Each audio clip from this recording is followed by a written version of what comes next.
latest episode of that SEC podcast. I'm your host, Michael Bratton. Go by SEC Mike on the Twitters. And there he is, everybody's favorite on-time cousin, Cousin Shade. What's up, buddy?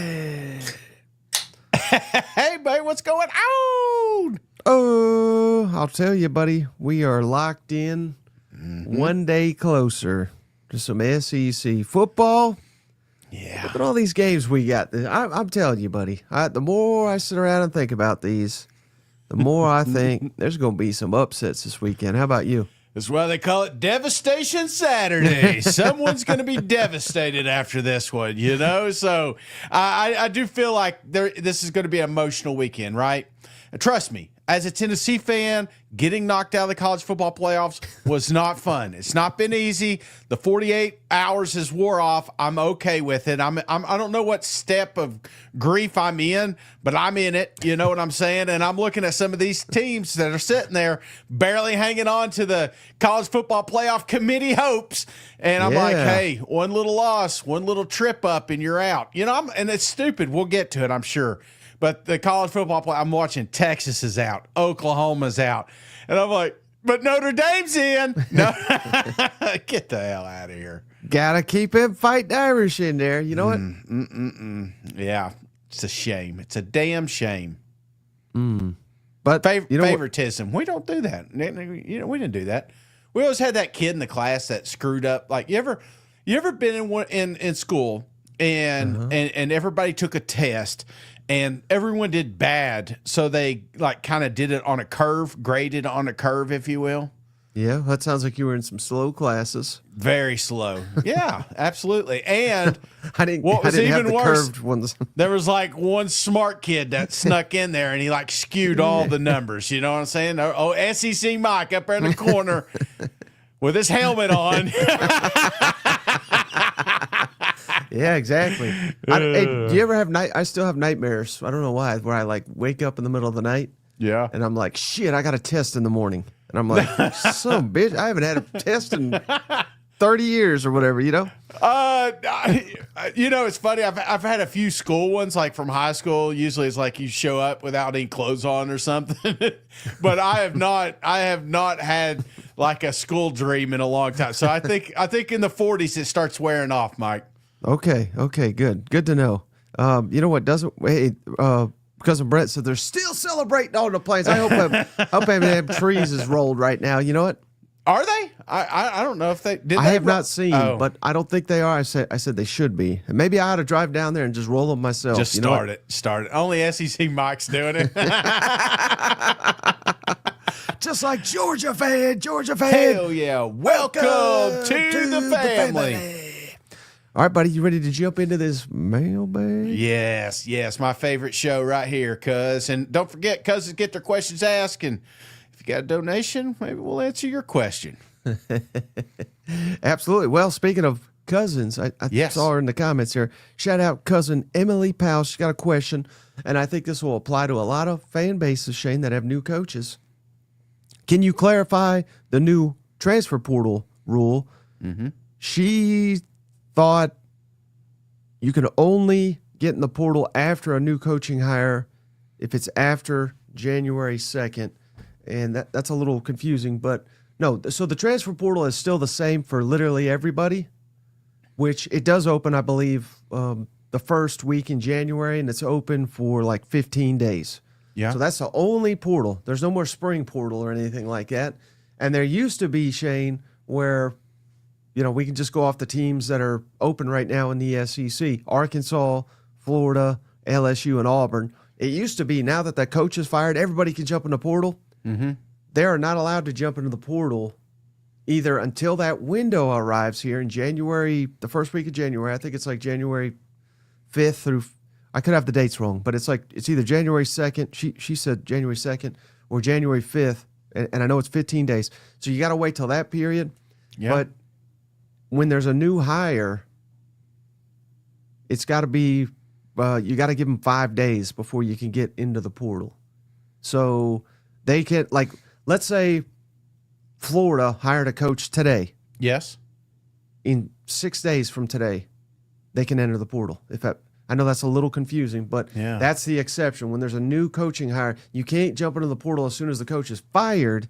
You got to wait 5 days when a coach is hired, or if the portal arrives first, which that's the whole point of firing a coach early, is so you can get them in place before the portal opens. They're not. You're not going to hire a coach after the portal and be like, "Ha ha, we kept all our players." You can't do that. That'd be a good strategy, but you can't do it. How much accessibility? And you may not know the answer to this, but how much accessibility would a new coach? Let's just say, hypothetically, James Franklin comes down here and takes the Arkansas job. That's the one I keep hearing a lot of. Yeah. If he shows up, is there a time, like, does he have to wait till January 1st to do this, or can he show up on campus December and start talking to the kids? What's I guess kind of what the rules are there? Well, yeah, no, as soon as you hire him, he can go in there and talk to him. So there would be a benefit to hire. Now, just to clarify on the portal, though, if you hire him, let's say you hire Franklin right now. Well, you wouldn't do it during the season, but let's say at the end of the final game, right? Yeah. If you hire him, does that start the 5-day window, or has he got until January? No, as soon as you hire him. Okay, that starts the 5-day clock. Right. But it's tricky because it's like, let's say I'm just using your example. Yeah. Let's say Arkansas. I'm going to pull up their schedule because I don't know the official last day of their season. But November 29th. Yeah. They hired James Franklin December 1st. Just complete hypothetical. Those guys can get in the portal December 6th or whatever. Yeah. So, that's good, well and all. But even then, I can't imagine guys are going to be like just so eager to jump in the portal even those dates, because where are you going to go?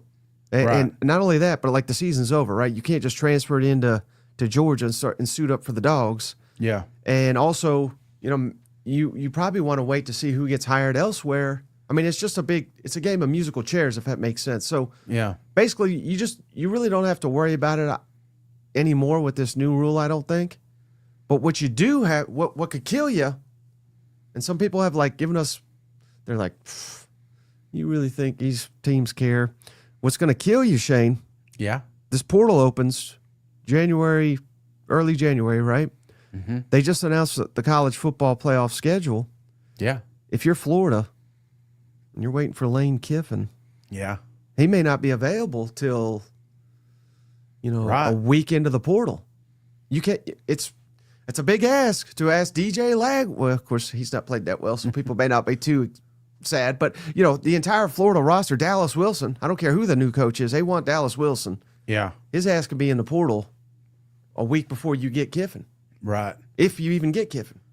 So it's a dangerous game to be playing, Shade. If you're eyeing a coach, Eli Drinkwitz, if they make a run here and Missouri goes to the playoff, it's a dangerous game to sit around and wait for them, because I don't think players are going to sit around and say, like, I wonder who the new coach is going to be. I'm going to find out before I jump in the portal. I think they're going to jump in the portal and see what's out there. Doesn't mean they're going to leave, but they're going to test those waters, and they'd be smart to do it.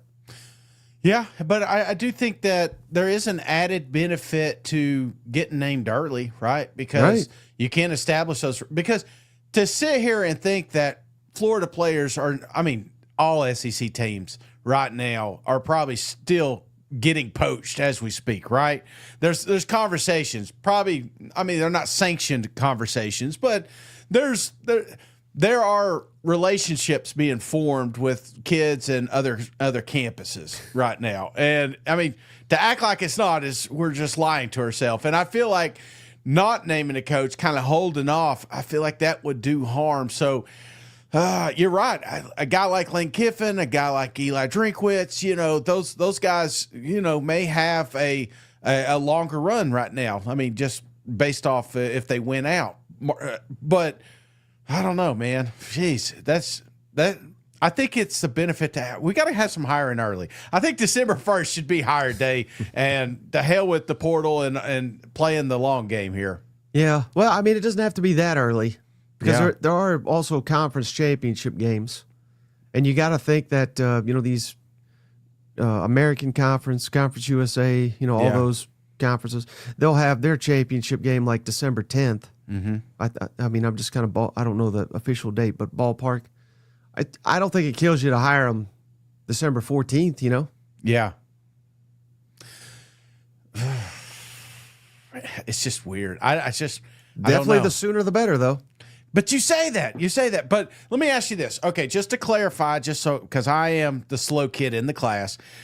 Coach gets hired December 1st. My guy can leave December 2nd. Or after 5 days. 5 days. He can leave, right? Mm-hmm. Or does he have to wait till the January portal? No, he can leave in 5 days. Yeah, so then again, maybe you don't want to hire a coach December 1st, you know? But also, what it will allow you to do, now here's where it really gets complicated. Yeah. Maybe you get that new coach in here, and he looks at the roster, and he pulls a D on, and he says, "Oh God, this roster sucks. Get your ass in the portal." You know, so that way you know, oh, we got to fill 60 whatever spots. Yeah, that's true. That's a selling point with high school and the portal, I would think, right? Yeah. What could you do for 5 days to let the kids have a lot of fun? You know, it's like take them to Vegas. You know, I mean, what that really is going to be. Yeah. I hate to be cynical, but the truth of it.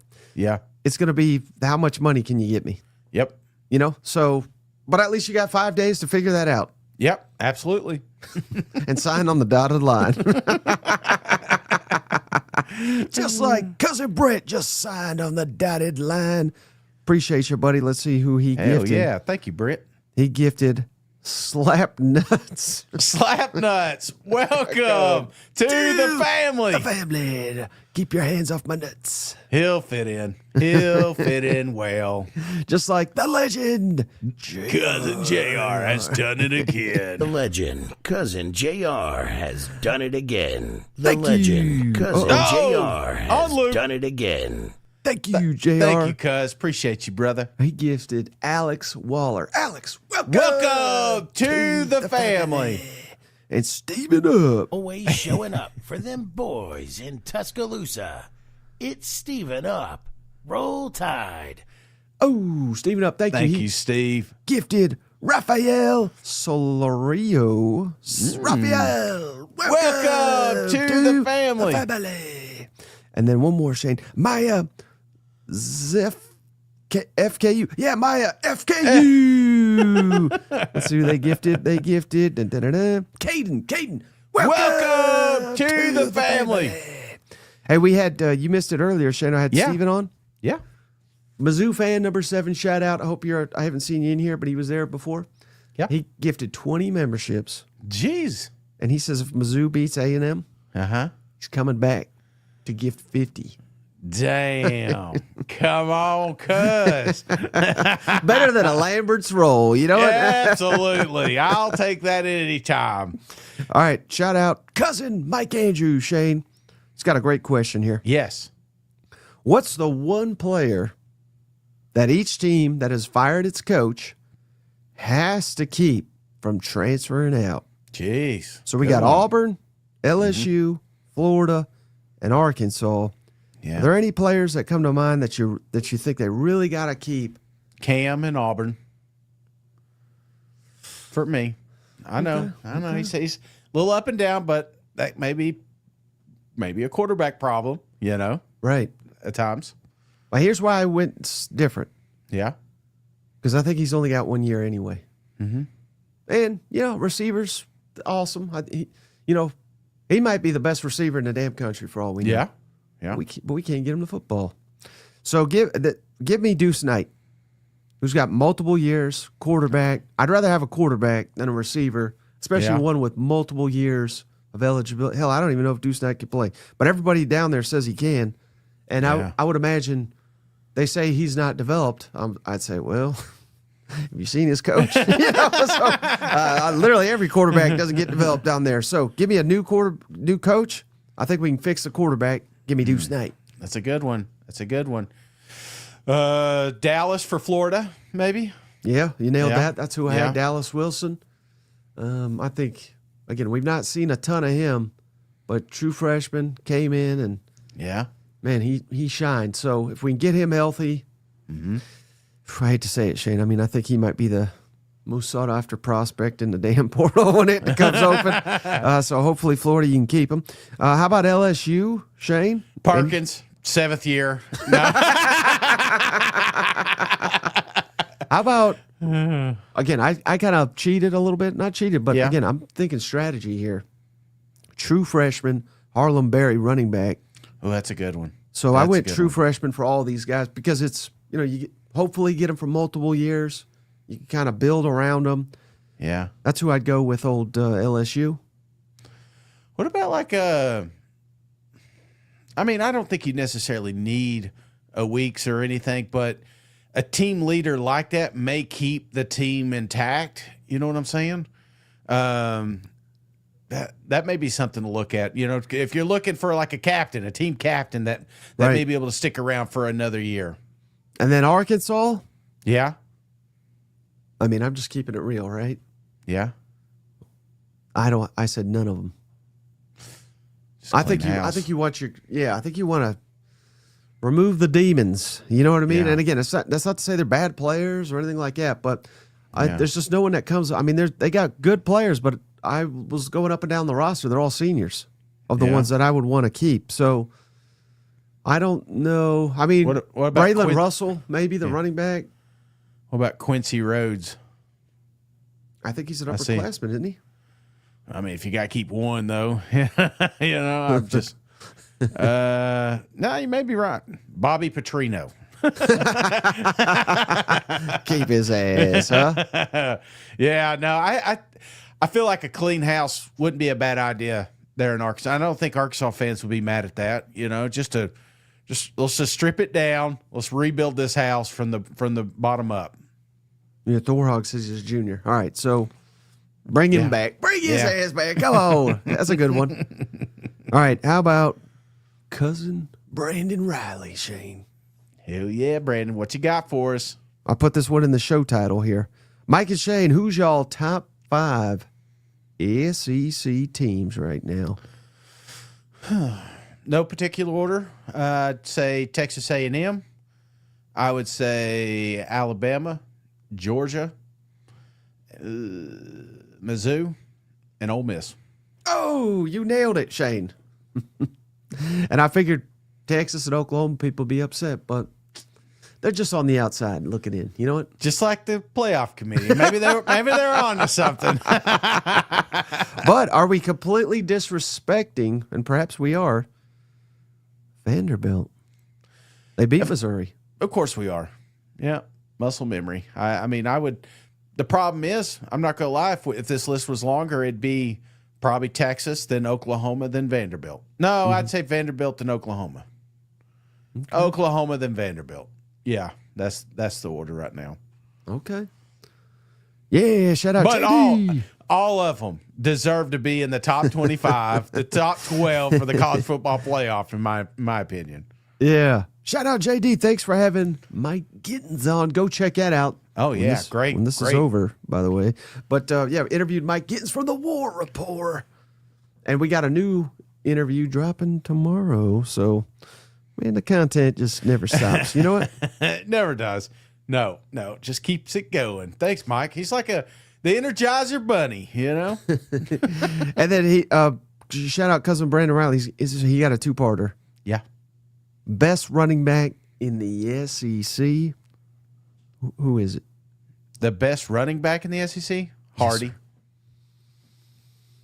he knew you were going to say that, Shane. He says Kyron Lacey, but it's tough to argue with production, right? Lacey's been really good here lately. We're splitting hairs, but if I had to go to the locker room and pick a running back, I'm going to pick Hardy. Little muscle hamster. He's getting the football. Yeah, I think so. That's where I would lean as well. Look, we got Lane Kiffin in the comments here. Q1 Lacey. Attaboy. Oh, shout out. We missed Junior, Shane. Junior. Gifted. Yeah, Junior. A membership to Ross Hogg. Ross. Welcome to the family. Is there any other? Let's just take those two off. Who's your next two that you're looking at? Who's B team? Who's SEC second team? You know, someone that would not get any respect at all on a list like this, Yeah. and it's a damn shame because I think he's turned out to be a hell of a player. Give me Kentucky, Seth McGowan. Ooh, a healthy McGowan. Come on now. I'm right there with you.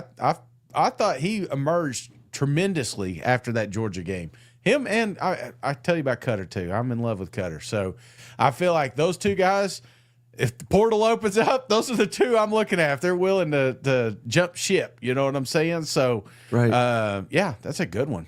And I feel bad because he's injured, but we should not completely dismiss Le'Veon Moss. Yeah. He's a damn beast too. But again, the question is, who's the best right now? He's banged up. So, yeah. Man, imagine A&M if he gets I don't know if he can come back or not, but imagine how much better they could be. It's scary, isn't it? It is. It's like, oh, by the way. Hey, and shout out Mad Max, Shane. He gifted Dealing with Dylan. I think that's Marler's dealer. Shout out Dealing with Dylan. Welcome to the family. Thank you, Mad Max. Do you like that movie? I love it. Yeah. The new one? All of them. Did you like the old ones? All of them. Yeah, all of them.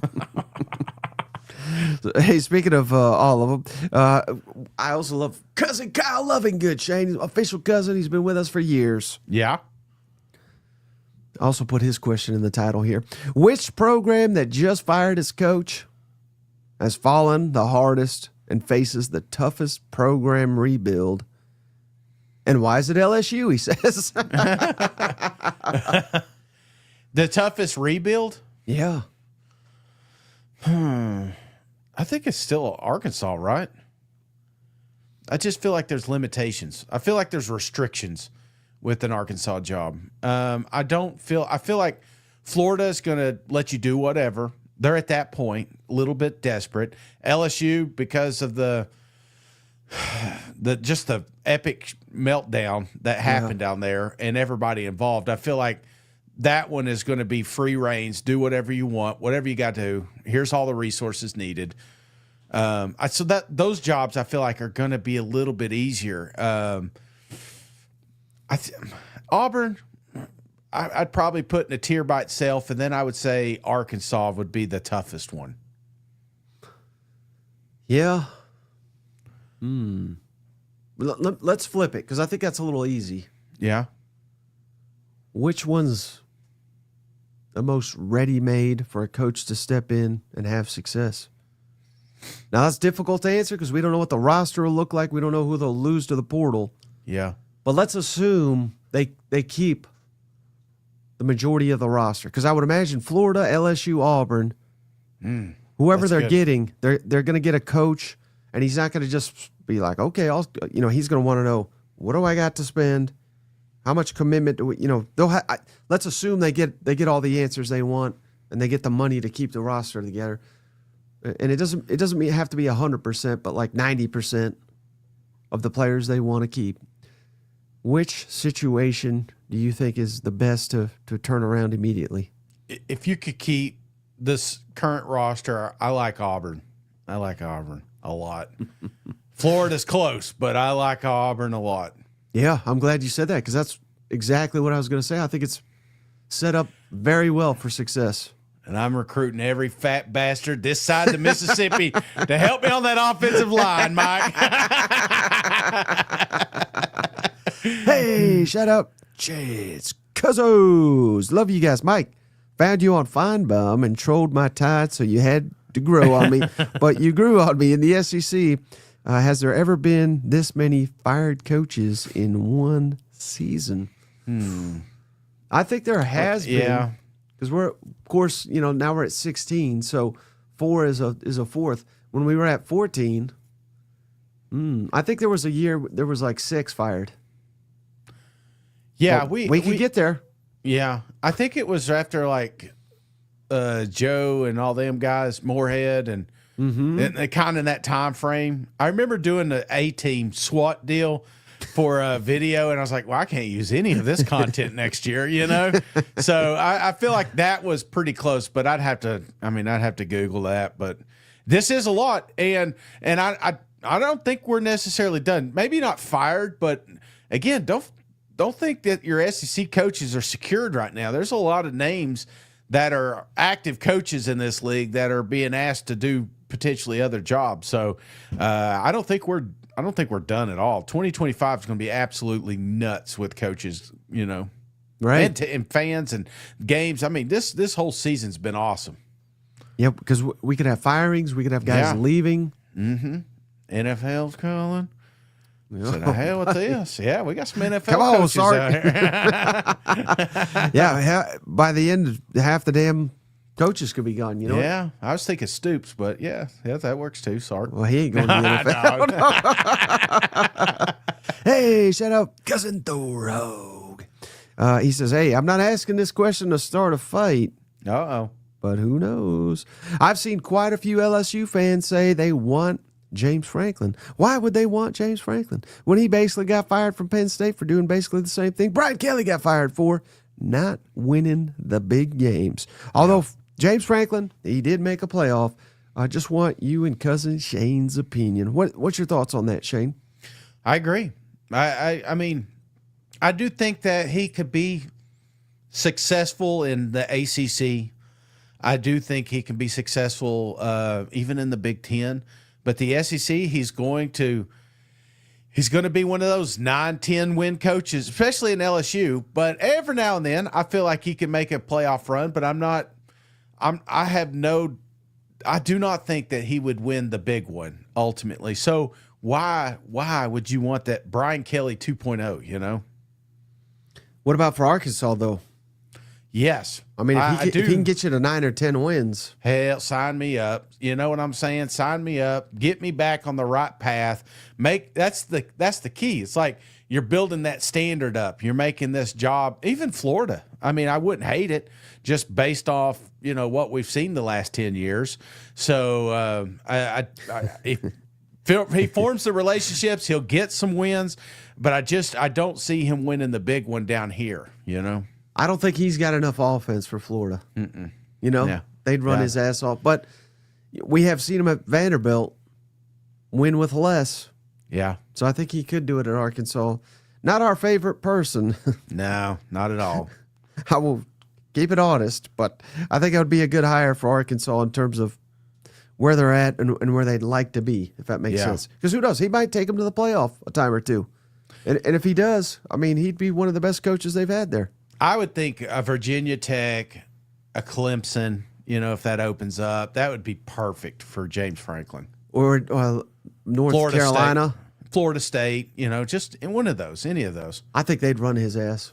Yeah. I think North Carolina's good because if they go 8-4 every year, they'll be like, that's good enough. When's basketball?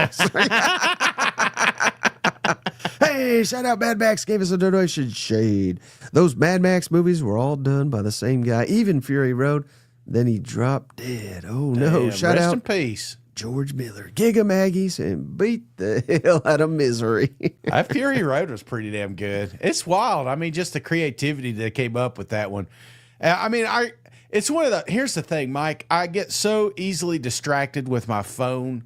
Yeah. And I watch, and then I'll look up and it's 10 minutes later. I think I'm watching, but I'm not really watching. I'm looking at Twitter or TikTok or something like that, And so I really didn't quite understand Fury Road. I probably should rewatch it with no phone in sight. Yeah, I've gotten to the point where I just keep it in the other room. You have to. You absolutely have to. I mean, we're all addicted to those damn things. Mm-hmm. Hey, shout out Brent Counter. What do you think of James Franklin to Auburn? I told you my piece on James Franklin. It'll be fun. Like it will get you some buzz, but there's going to be so much of that going around, right? Is James Franklin to any school going to be more exciting than Lane Kiffin to this school or John Gruden to that school? You know what I'm saying? So the James Franklin buzz, that was big when he went to Penn State, but I feel like he's lost a little bit of that. So you'll get a bump in recruiting and you'll probably get an extra win or two. But again, I just do not see him as a championship coach.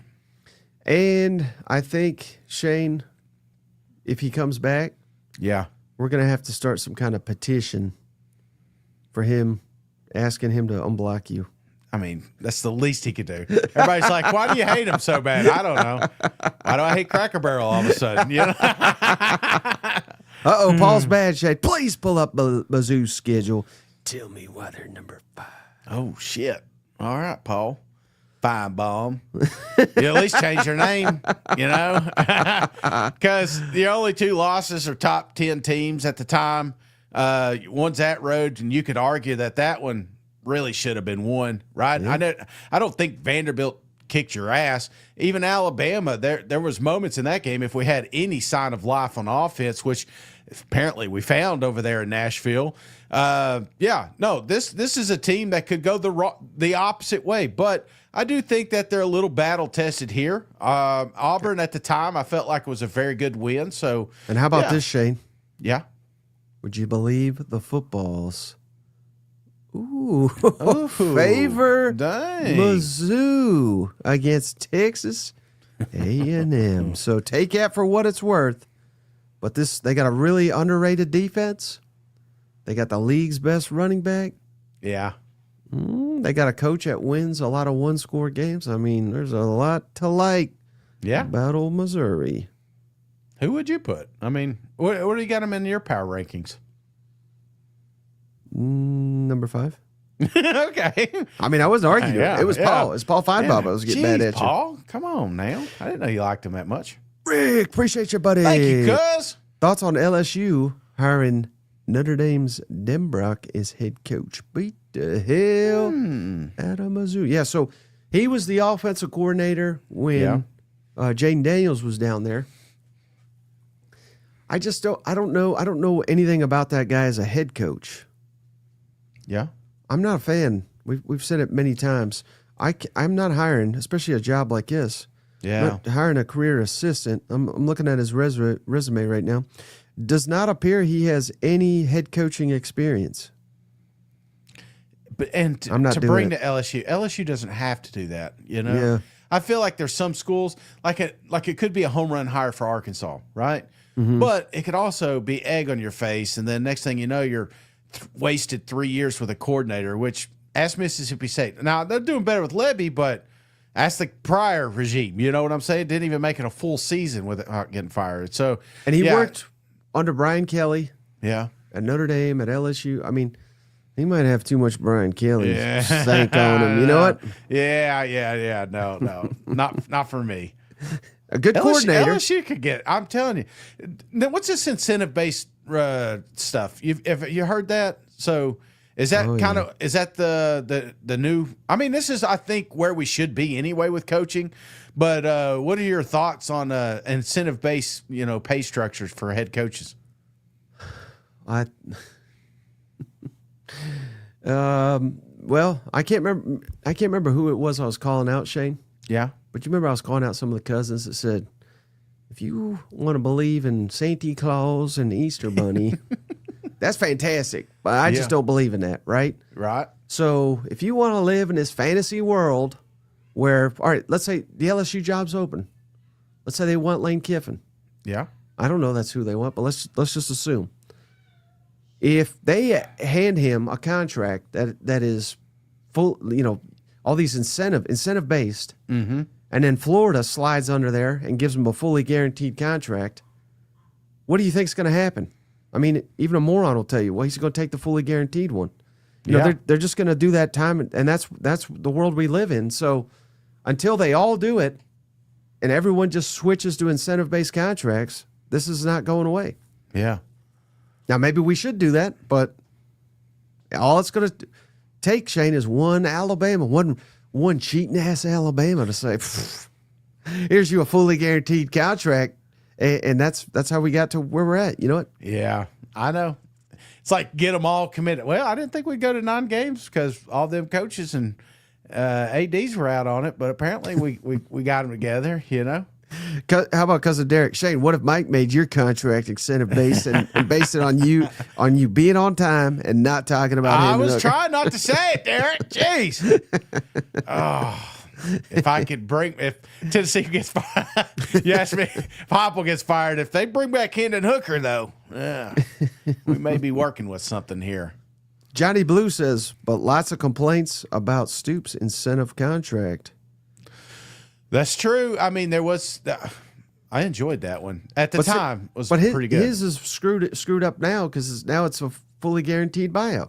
Yeah. What was it like? Every 8-win season, he got another year. If he won 7 games, he automatically gets a 1-year extension. If he won 10 games, which are like he'll never win 10, he gets 2 years, and then you get it twice. You know. Put it in the paperwork. Put it down there. You know what all this talk, though, Shane, of contracts and saving money? Yeah. You know what that's kind of got me thinking about? Saving some yourself? And putting it in my Ridge wallet. Come on. RidgeWallet.com. Promo code SEC to get you 10% off. This damn fine wallet right here, Shane. Look how slim this sucker is. Look, I'm trying to break it right now.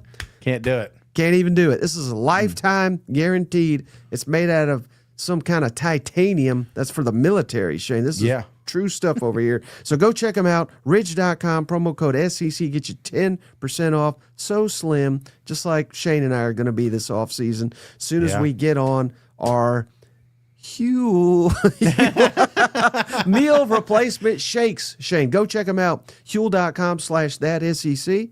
Get you 15% off.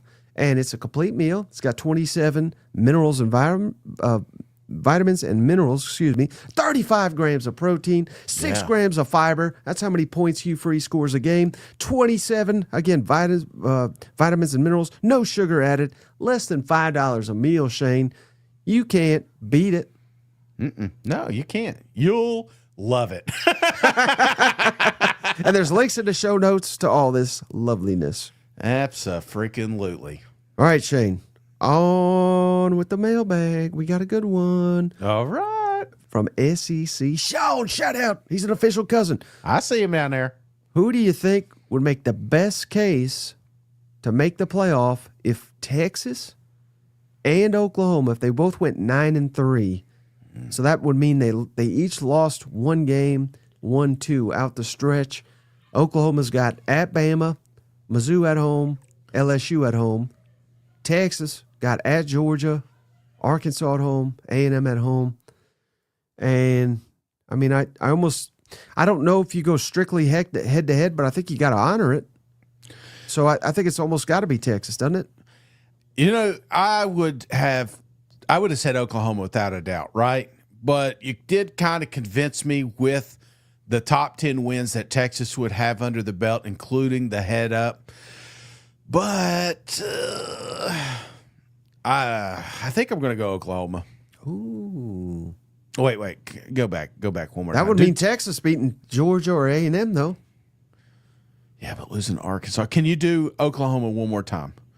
So they got to win Georgia or an A&M. Oklahoma would have to win 2. Let's say, I mean, it could be LSU and Mizzou.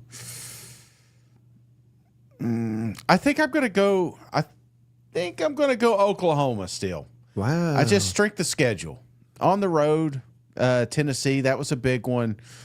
I mean, powerhouse. I think how they lose, too, is important. Yeah. Like, I don't think this is going to happen, right? But if, let's say, Georgia beats Texas by 4 touchdowns. Yeah. Or A&M beats them by 14 at home. It's kind of hard to put you in if that happens. You know what I mean? And same thing for Oklahoma. They go to Alabama and they lose by 30 points. I don't think we can turn around and be like, well, but they're 9-3. You know what I mean? Yeah. Like, I think it's how you lose too. I know. But then I mean, I'm right there with you, but I do go back to the heads up match. You know, it's like you did play at a neutral site and you did lose. So it's almost like you kind of punched your ticket. And even though John Mateer was not 100%, I feel like, you know what? I don't know. I don't know if there is a right answer here, Mike. They should just have to play again. We'll leave it up to the committee. They'll fuck it up somehow. They'll leave them both out so they don't offend anyone. All right, how about this one, Shane, from Cousin Glenn Warsaw. Official cousin. We appreciate you, buddy. Who do you think will be the next head coach at Arkansas, Auburn, Florida, and LSU. So, I should say, maybe Shane knows. I wish he'd tell me. I don't have a damn clue. So these are just guesses. Yes. Right? I have no clue. But who do you feeling confident about any of these, Shane? Arkansas, Auburn, Florida, LSU. Next coaches. None. I think I'm feeling pretty confident about Kiffin to Florida. Okay, so let's do that one. I feel like that's a big domino, right? LSU would be open. I think you go after an active coach. Yeah. Heupel? Man, what about Dabo? To which one of these? I just feel like Dabo's ran his course over there. He's bitching about officiating. I mean, he's doing anything and everything, and I just don't feel like there's quite the buy-in. But I think Dabo would leave for any of those. Well, maybe not. Not Auburn. He went to Bama. Well, they already got the Christian music in the pipeline there, so maybe he can just step in. Dabo to LSU? Yeah. I mean, I don't know. I don't know. I'm just saying. I feel like maybe something like this is going to happen. They're going to go out and get one of the active coaches that has a national championship. You know what I'm saying? Because that's what you want to win, right? And there's not too many head coaches that have a national championship trophy in their case, you know? Hey, shout out Derek Cole. Listen to this comment. I love this show. Shane says Oklahoma. Mike says, I think Texas. Shane says, I'm right there with you. You got me. I'm just guessing, right? If I honestly could pick, I would love to have Golish up in Arkansas or Florida. No, I'd like to see Golish in Florida. I'd like to see John Sumrall right there in LSU. No, I'd like to see him. Yeah, I'd like to see him stay. I mean, they love him down there, right? And you talk about a pipeline of local recruits. It wouldn't be a bad idea to keep him. And I think, let's see, who else we got? Arkansas, man, if you could get Gundy over here, that'd be fun as hell. I think, you need a splash hire, something that's just kind of does it for you. And then Auburn, that's a tough one for me. I don't know about Auburn. I'm kind of torn on them right now. All right, Auburn's hiring John Sumrall. Yeah. So I got to find one for LSU. LSU, Urban Meyer. No. Yeah. What if Jimbo Fisher that can't be real, can it? I mean, I don't understand why people think Jimbo Fisher is going to be a coach here, but they would. But there's people that would love to have what's his name down there, Gus Malzahn. Malzahn to Arkansas. I've seen that before. You know. Yeah. I don't know. I don't know. I really that's just kind of how I'm seeing it in my mind. Maybe drink to Auburn, you know? Ooh. Thorhog says no to Gundy, so he got vetoed on that one. Oh, damn it, Thor. How do I block him? No, I'm joking, Thor. I'm fucking with you. All right, how about this one from Cousin Lucio, official cousin? We appreciate you, buddy. Mississippi State, Kentucky, Florida, Auburn, South Carolina. Who's got the biggest chance, or best chance, I think is what he's really saying, to make a bowl game? So let's go through these one by one. I think is Carolina even? Yeah. So Carolina would have to win out at A&M, Coastal, and Clemson. I think they can get two of them. Mm-hmm. At A&M, very unlikely. Auburn, buddy, really screwed the pooch last week. Auburn's 4-5. They got to beat Mercer will be easy, but they just got to beat Vanderbilt or Bama. So basically Vanderbilt. Yeah. Florida, they're 3-5, but they got 4 opportunities. This week will be huge. At Kentucky, at Ole Miss, Tennessee at home. They always beat Tennessee at home. Yeah. Florida State at home. And then we got Kentucky. Kentucky's 3-5. Florida at home. Tennessee Tech. Tennessee Tech's undefeated. Just be aware of that, Shane. At Vanderbilt, at Louisville, and then Mississippi State, 5-4. Georgia at home, at Mizzou, Ole Miss at home. Best chance to go to bowling. Best chance is going to be either Auburn or Florida. Better than State, who's just got to win one. Yeah, where's the one? I mean, maybe. Yeah. Got to win one. That's right. They're just all in the they're all in the top 20 there at 25. Yeah. I feel like Kentucky could be like, no, can't. I go back to Florida. I feel like this is your answer right here.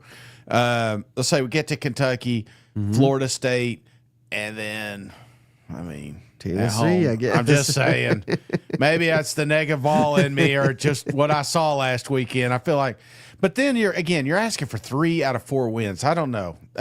1 out of 3 seems like the better match. What about Auburn? Do Auburn, and then I'll shut up. What if they get a 4. huge bump here from Durkin, and Hugh Freeze really was the problem? Oh yeah, give me Auburn. Give me Auburn. They got the defense to get there. Yeah. Do they Because have the offense? Mercer is a win, right? Right. So then it's one. So it's Vanderbilt and Iron Bowl, which you never know what's going to happen in the Iron Bowl. And then Mississippi State, they got Georgia on the road at Mizzou, and then they've got last one? Let me say this, Shane, about Auburn. Yeah. Now this is gonna sound crazy, right? And I'm not saying it happens. But I think there's a shot they lose to Vanderbilt. It's on the road. It's been a crazy week. There's a lot of transition. Like, I don't think that's like a stunning. I mean, Vanderbilt's favored, right? Right. So I could see a scenario where Auburn loses.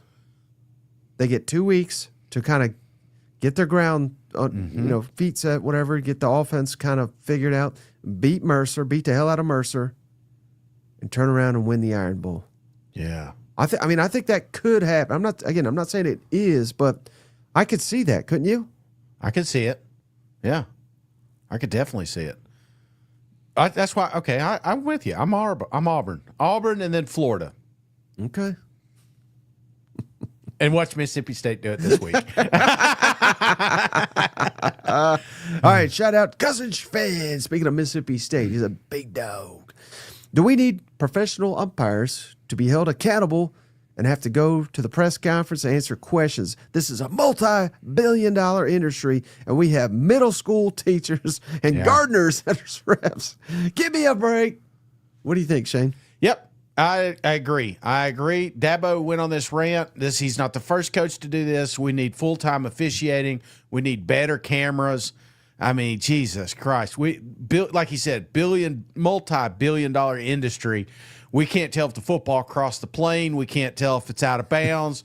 Every blurred vision looks like Bigfoot on the sideline. You know, it's like when they slow it down, I can't tell if it's Sasquatch or if he's in bounds or something. So, yeah, I feel like officiating and better management of the game needs to be addressed this offseason. Shane, while you were going through those bowl scenarios, yeah, Mike Andrews says Shane just changed his mind. Yeah, it's Kentucky. No, it's funny because if anybody that missed that Dabo rant, the only thing that I just like chuckled really hard at, Shane, where he's like, these damn refs need to be held accountable. There's games on the line. And then he's like, and then there's gambling. And then I think he was like, I should reel that comment back in. He's like, and then we go into refs. They should be fair. I was like, wait, what happened to the game? Like he insinuated the refs are gambling on the game. Yeah, the kids are doing it. Players got caught doing it. You mean tell me officiating ain't doing it? These part-time bastards trying to make ends meet.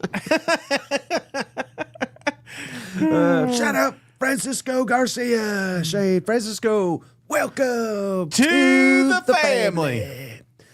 Hopefully he's not related to Dabo. He probably won't like it. Garcia. Hey, how about All Day Trey, Shane? He's got a Yeah. question for us. Shout out Trey Droughty. If A&M loses Saturday to Mizzou, what's the chance they also lose to mighty Texas? Oh man, that's the thing. if you lose, I don't know, man. Jeez, I still feel like this would be a special season, right, for Texas A&M, but man, everybody's talking about you now. You know what I'm saying? Is there a shot they don't make the playoff? How about that? Absolutely. Yeah, absolutely. he follows that up. What does that do to their playoff ranking? Like, you lose 2 games in November, this may be the only 10-2 that doesn't make it. They'll put Notre Dame because they'll say, well, that was early. Forget it was at our place, right? We were still trying to figure things out. Yeah, so there's a lot on the line. You know what? Absolutely. So, yeah, A&M, I have no idea. I joked about it when the committee did their thing because it's the temperature gauge to what a lot of people are mad that there's so many SEC schools that are in the top 25. They're like, you ain't got it, like you have enough, but they forget that all these guys still got to play each other, right? Yeah. So there's going to be some people dropping out, some teams dropping out, and so when I see this top 25 and I see Mizzou in the 20s and I see Tennessee 3-loss Tennessee 25, that tells me exactly what they think of this conference, and it's all going to be based off wins and losses, and it's so hard to move up the list. You can move down. They'll drop you like a damn brick in the water, but moving back up, it just doesn't happen. So you lose 2 games in November, it may be tough to get in that college football playoff, which is crazy to me. And then he wants to skip ahead to a food question real quick. Yep. I like Favorite cereal?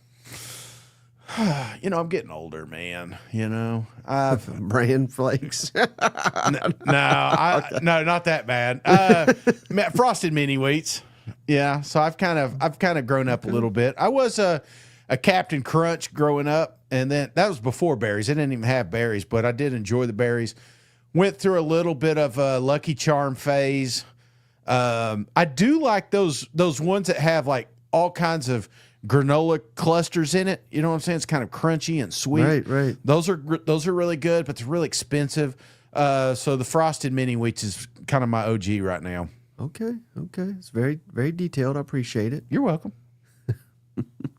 Hey, we had a long one. Shout out Wes Faulkner. He emailed. It was so long he had to email it to me, Shane. Yeah. Huge fan of the show.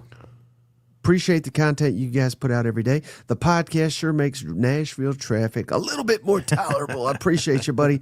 Here's his question, though. Are fan bases going to have to retrain their expectations for more mediocre seasons? He says that NIL's changed the landscape where players aren't necessarily going to migrate to the typical power programs. Yeah. Seems like talent's being spread out. It's difficult to build depth. Things we've all talked about. The SEC's a damn gauntlet, Shane. Yeah. Social media has given fan bases a stronger voice, and every coach is on the hot seat for an 8-4 season. So, again, the question, do we have to retrain our brains on expectations? Absolutely. And it starts with us, right?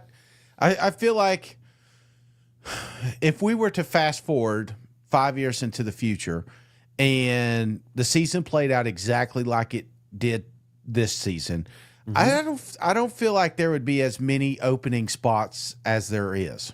I just don't. Yeah. Because we have that knee-jerk reaction when we lose 3 games, 4 games that, Jesus, we have to do something now. We have to fix it now or we won't be there tomorrow. It's kind of that just like I said, it's in our brains to feel that way. But when we see a 10-2 SEC team or a 9-3 SEC team, our preconceived notions to say, well, that's an unsuccessful career. Why? Because for 40 freaking years, Mike, you lose 1 game, you're not going to the playoffs or the BCS. You remember that?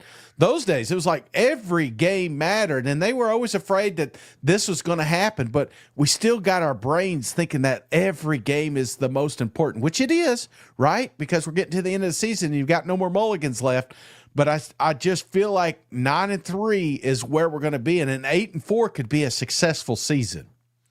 Yeah, and here's a great example, Shane. I was thinking about this with this question. Mm-hmm.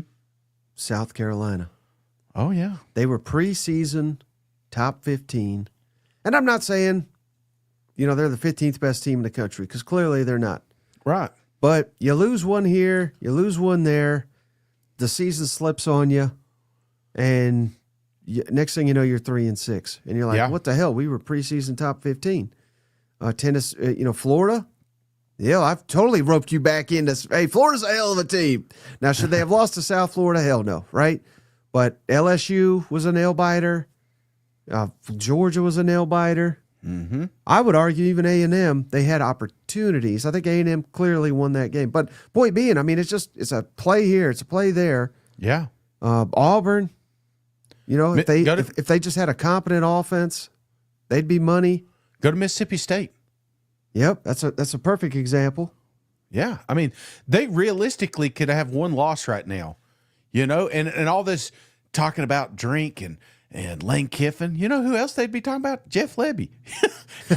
I mean, if he was one loss right now, then you better damn believe his name popped up down there in LSU message boards. Can we get him? Can we get him? Right. So, yeah, you're just it's missed opportunities for a lot of these teams, and I feel like when you're looking at your record and you're like, oh, I'm bummed. As a Tennessee fan, I'm bummed, but. Dude, if we would have kicked a damn field goal at Georgia, we'd be all right. If we would have not turned over 3 times in the first half with Oklahoma, you know what? We'd probably been all right. But we didn't. We missed those opportunities, and Oklahoma and Georgia took advantage of them, so that's why they're in the playoff mix. Right. Alabama. Yeah. Made 2 or 3 critical plays against Missouri. Yep. Otherwise, that game's flipped. Mm-hmm. The fourth and short, they stopped Georgia. Otherwise, that game's flipped. Right. That South Carolina, they were down, but they made the plays. Mm-hmm. So it's about making those plays in the critical. And I think it's just we're going to get more and more of this. Yes. So yeah, I mean, I think it's just the days of having these powerhouse football teams in this conference, those 1 or 2 juggernauts that are just unstoppable. Those have gone away. We're now. I don't want to say parity because we don't have. It's not there yet, right? But we do have very competitive football teams from top to bottom in this conference.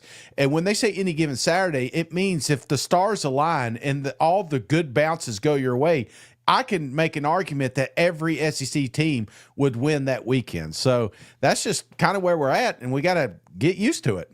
Mm-hmm. But the committee does too, Mike. You know what I'm saying? The committee's got that's the big one. Well, and I think where you really get screwed as a coach, or a fan, more importantly, is the one team we didn't reference in like woulda, coulda, shoulda was LSU. Yeah, even though they are a couple plays away, I guess, but when your team goes all in and you kind of shit the bed, I ain't using that as an excuse, like the league's so good, we could have done this, could have that. Now this was your year. You should have gotten it done. You know what? Who's that famous coach? He says, they are who we thought they are, And hey, credit Ole Miss too, Shane, for not jumping on Kiffin's ass because they did the same thing last year. Yeah. All the chips were on the table. This was the team. They didn't get it done, and they gave him the ammunition to go reload the roster. Yeah. And he's probably coach of the year now. Yep. And his team's marching to the playoff. You know what? That's what I'm saying. And patience is a virtue, right? And I don't think anybody has it in this conference. No. Not a damn one of us. Hey, all right. How about P5 Cowdrey? I always screw that up. P5. Appreciate you. For SEC teams not in the playoff, what are the bowls and how good are they? Does it help teams in the SEC or not? And here we got Steven. So he gives us weekly bowl projections. So, yeah, bowl games, I mean, they used to be pretty fun, right? Right. But they've just kind of lessened in importance as the years go on. And now everybody cares about the day of playoff and players sit out. And basically what the bowl games are now, I mean, I guess this is what they always were. But what they truly are, Shane, is TV programming for the holidays. Yes. I mean, that's what it is. Background music.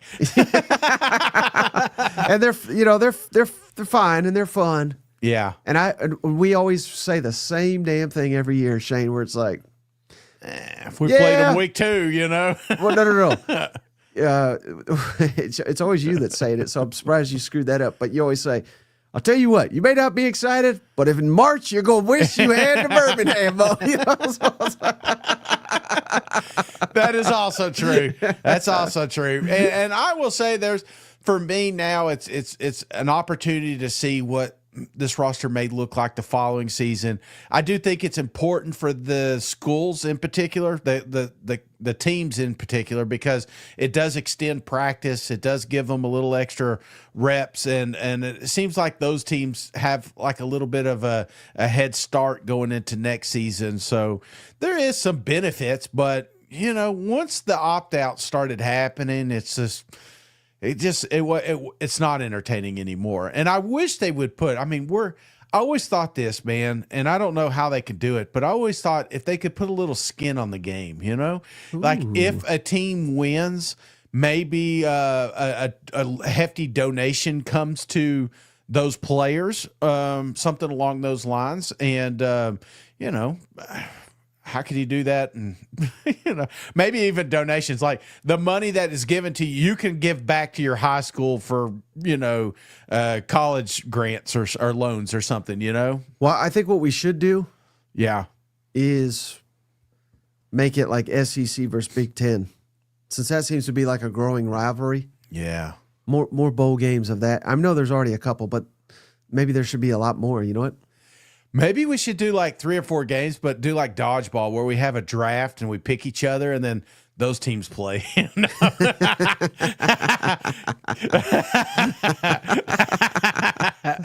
right. Hey, at P5, she got some food questions, Shane. Yeah. All right.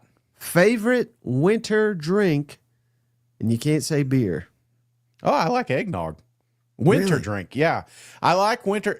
Now, I'm allergic to cinnamon, so I found out this the hard way. But there was a thing growing up when we used to go get like real trees.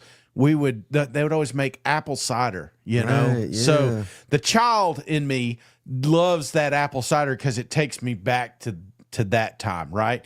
But the eggnog was always like, that didn't come around until I think you guys moved up, to be honest with you. I mean, I don't think we could afford eggnog. So when you guys had it, I was like, hey, this is pretty nice, you know, and you can spike it a little. So, that's probably my winter drink I'm going to go with.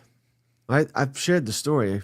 I'm 99% sure on here, but I told you my eggnog story, right? Did you get sick? Yeah, I had just a ton, and I was meeting the ladies' parents for the first time, and I had to go to the bathroom about 8 times during that meal, and they thought I was on drugs. But ever since then, I kind of stay away from old eggnog. But that's fair. I've gotten more into tea. I don't know if that makes me less of a man or anything, but the lady makes tea, so like chai tea, winter tea. Well, I mean, we don't do it in the summer because it's so hot out. But yeah, when it's cool, like. Instead of coffee at night, you don't want to be a maniac drinking coffee at night. So we drink tea at night.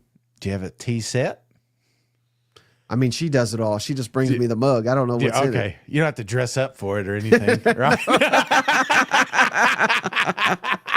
And then P5 also says favorite fall, winter appetizer.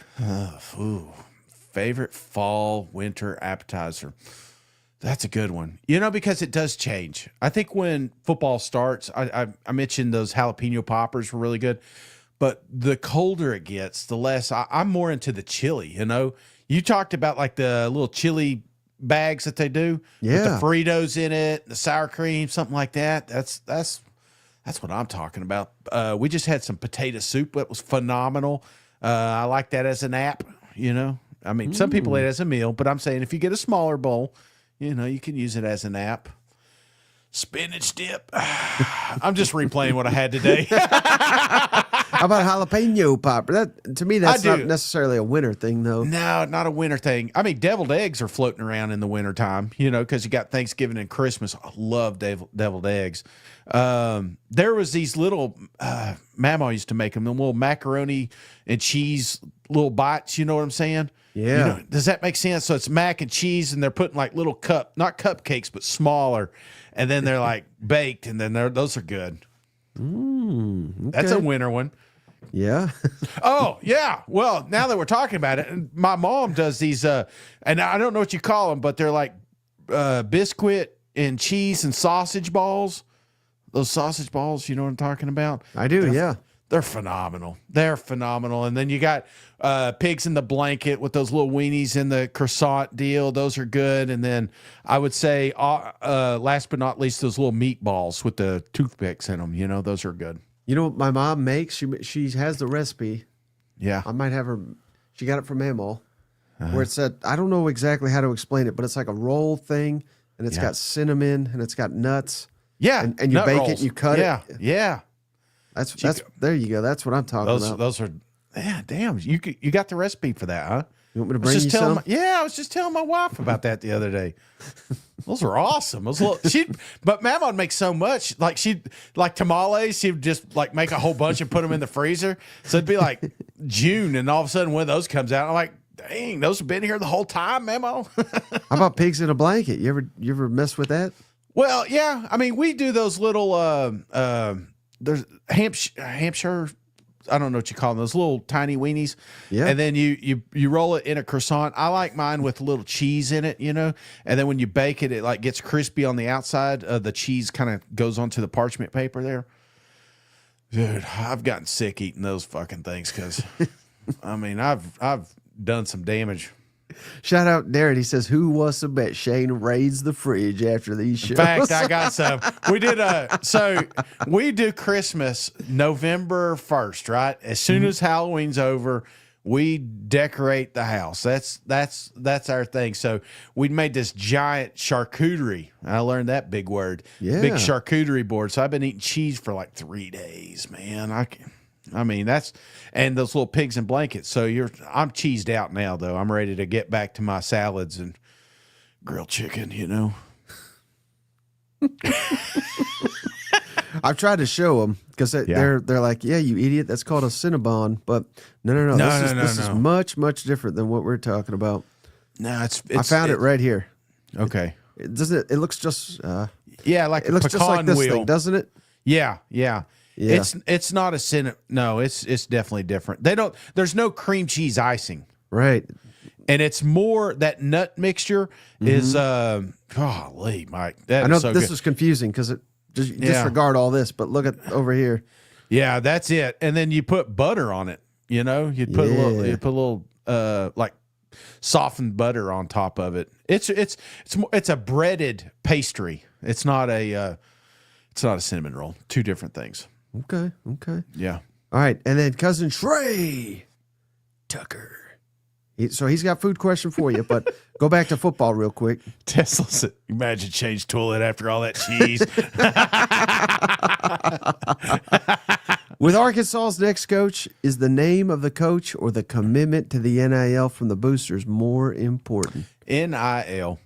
It doesn't matter. I was talking to somebody and said, I mean, a coach matters, right? I'm not going to say a coach doesn't matter. But at the end of the day, it's about the talent that's on the football field. The reason Arkansas is not winning, losing more games isn't because of the coaching staff. It's because they don't have the competitive depth that some of these other teams have, right? Now, obviously, coaching is going to help. It's going to give you that extra 2-3 wins a year because of it. But if you don't have the talent, then it doesn't matter. I've heard Arkansas's bottom 3 in football NIL. Yeah. Well, shit. And the AD told us. It shows, you know? Yeah. The AD tells us they'll never win. It's like, what? Jesus. So, all right. Now, here's his food questions, as always, from Cousin Trey Tucker. I want an eating itinerary for Cousin Shane, starting with Friday dinner. What's a typical Friday dinner? Like up here in Sevierville? This is Trey's question, right? Well, here's the full question. So, starting Friday dinner, all day Saturday, and Sunday breakfast, going to Pigeon Forge in Dollywood. Yeah. Okay, so obviously you're going to do Dollywood one day, and that's going to be a Saturday. So Friday, I'm going to hit up something Sevierville Pigeon Forge related, right? absolutely love, one of my favorite restaurants up here is the brewery, Smoky Mountain Brewery. Yeah. It has everything. So if somebody likes steaks, there's steaks. If somebody likes pizza, there's pizza. They really nailed it. Fantastic restaurant. So that would be probably my Friday night. Saturday morning, my wife is particular with her breakfast. There's only one pancake place that she wants to go, and that's the Pantry. It's in Gatlinburg. So Pancake Pantry, we're going to hit that up. It's a little out of the way because we're going back to Dollywood, but that's where we're heading. So then we're going to go to Pancake Pantry. Now we're in Dollywood. Problem is, you're kind of landlocked once you're in there. And honestly, you can eat whatever you want. You're going to be okay with it. I'm not saying Dollywood's not winning any awards for the meals. If you can get out in time, I may go down to Sevierville and hit one of those restaurants. They got that's like an up and coming place if you go downtown Sevierville. So they've got the Appalachian, the Seasons 101, I think is what it's called. These are all farm to table restaurants, so you can hit those up. Local Goats, one in Pigeon Forge, kind of farm to table, always a line, really good place. But me and my wife love Japanese, and there's one in there, Little Tokyo. We're gonna hit it up. I love Little Tokyo. Especially if they pass their food scores, we're like, yes, we're in, you know? So make sure Don Dare doesn't give them a red flag, and then we're good with it.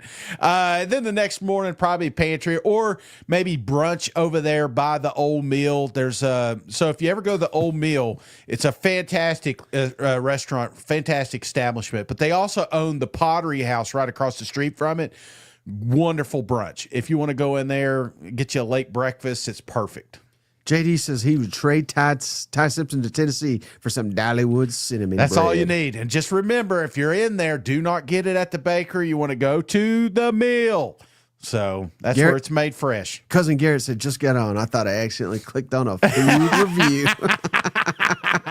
I just upgraded my passes. If you upgrade your pass to the Diamond at Dollywood, it's not the first year. You have to renew it during the renewal period. But if you do that, every month you get a free loaf of cinnamon bread at Dollywood. Damn it. I've just realized I could have asked your brother to bring some of that.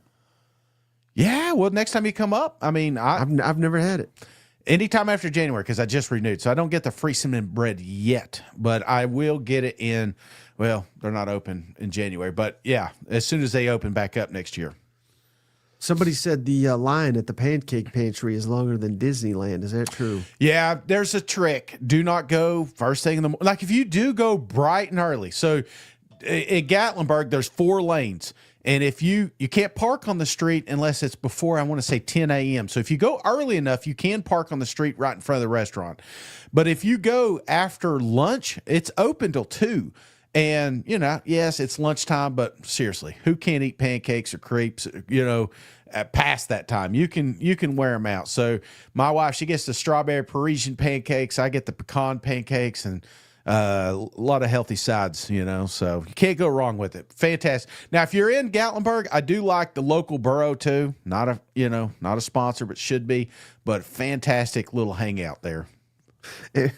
Emily's, I don't know if you can answer this question, Shane. Yeah. Aside from food, what's there to do in Dollywood? Not if you're fat. You're pretty limited to the train. So no, there's a lot of shows, and if you get an app, the Dollywood app, you can have it set on timer, so you can go watch different shows and stuff. It's a really cool walk around park.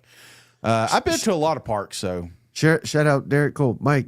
Shane, thoughts on the games this week? Shane, I don't know. Should be good games. Mike asked food question. Shane talks 25 minutes without missing a beat. That's accurate. Yeah, well, I mean, I'm a fat guy. Hey, they just had the injury report, Shane. Yes.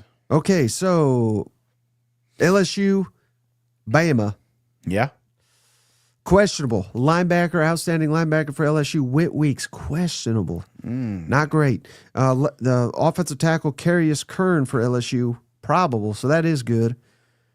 Alabama receiver, Ryan Williams, probable, so that's good news. I'm trying to see if there's any others. Florida, I guess Kentucky. Florida, Vernell Brown, and Iden Maisel, both receivers, questionable.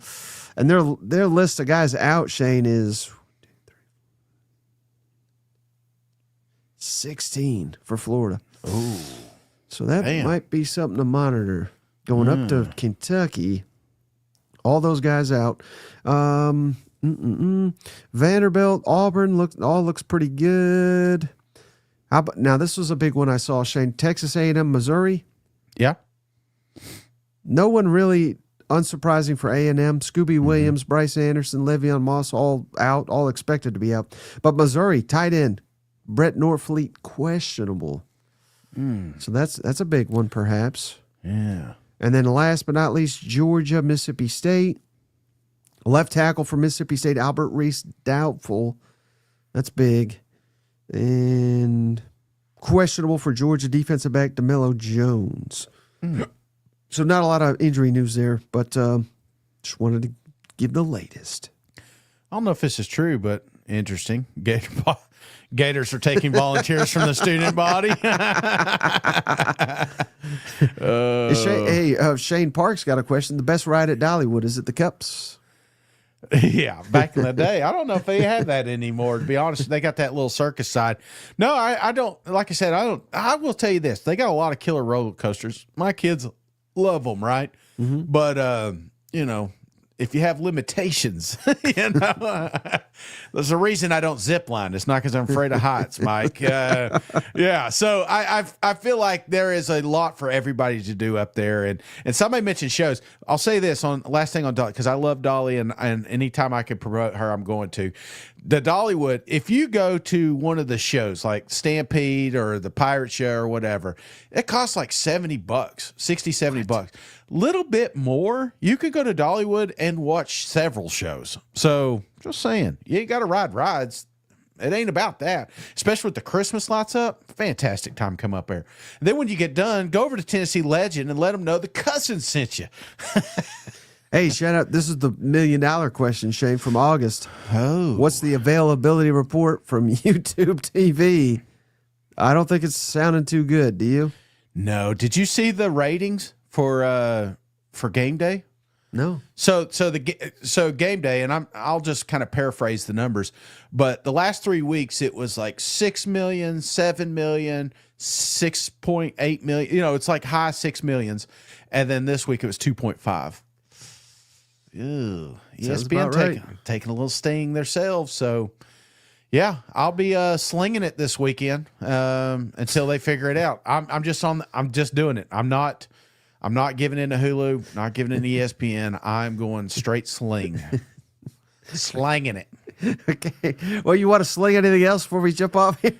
No, tomorrow we'll have the picks, so be sure to check that out. I appreciate all the cousins hanging out with us today. Be sure to hit the thumbs up.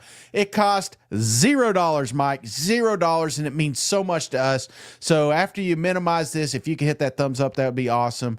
A lot of other great content on the show. Mike mentioned the interview there down in Auburn. What's going on in the Plains? Well, we got answers for you, so be sure to check that out, and we will definitely see you guys tomorrow. Absolutely. That's going to do it for this episode. We'll catch you tomorrow. See you guys. Go Vols. Hey, buddy, this beer's for you, Mike, and Cousin Shane. That SEC podcast loves the Pirate, and the Pirate loves that SEC podcast. Hail State.